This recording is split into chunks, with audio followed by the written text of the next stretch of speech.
Hello दोस्तों, कैसे हैं आप लोग। हमारी आज की कहानी का नाम है घर का बोझ। दीप्ति सुबह से कुछ ज़्यादा ही फुर्ती से काम कर रही थी। करे भी क्यों नहीं, उसका मनपसंद सीरियल जो आने वाला था। काम खत्म करके वो हॉल में टीवी के सामने जा बैठी। अभी 10 मिनट ही हुए थे, पीछे से ससुर जी की खांसने की आवाज़ आई। उसने फटाक से सिर पर पल्लू डाला और रिमोट साइड में रख दिया। ससुर जी ने रिमोट उठाया और न्यूज़ चैनल लगा लिया। वो मन महसूस कर रह गई। मुझे मन से वो वापस अपने काम में लग गई। दीप्ति एक संयुक्त और परंपरागत परिवार में ब्याही हुई लड़की थी। जब वो ससुराल में आई तो उसने देखा हॉल में ही एक बड़ा टीवी लगा है। सासू माँ ने बड़े प्यार से कहा, कितना अच्छा लगता है जब सब परिवार वाले साथ मिलकर टीवी देखते हैं, इसीलिए हमारे घर में हॉल में ही टीवी लगा है। दीप्ति ने सोचा, चलो अच्छा है, सब मिलजुल कर देखेंगे। पर वो दिन कभी आया ही नहीं।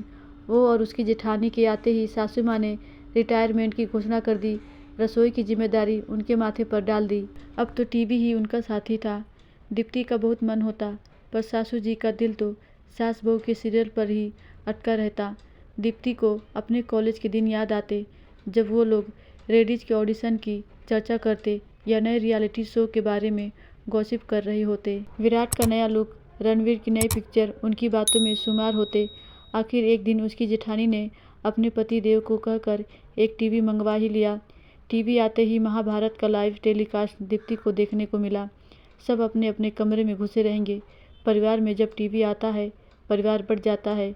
फिर बहुओं का क्या है, काम धाम छोड़कर टीवी में ही उनका दिल लगेगा। सासू माँ ने तुर्रा छोड़ा, अरे भाई, इतना बड़ा टीवी लगा तो है, जिसका मन करे हॉल में ही देख लो, फालतू की भीड़ की ज़रूरत ही क्या है।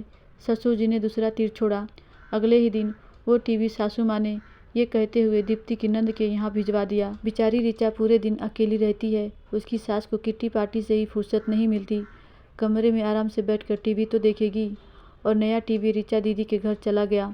आज इंडिया और पाकिस्तान का फाइनल मैच था। दीप्ति सुबह से ही इंतजार कर रही थी। आज तो हर हालत में वो मैच देखकर ही रहेगी। सासू माँ को वो एक हफ्ता पहले ही नोटिस दे चुकी थी कि फाइनल मैच तो उसे हर हाल में देखना है। जल्दी जल्दी काम सलटा कर वो हॉल में गई। टीवी ऑन किया ही था कि दादी सास जोर से चिल्लाई, अरे यो बहू, तुझे दिखाई नहीं देता कि मैं यहाँ बैठी हूँ।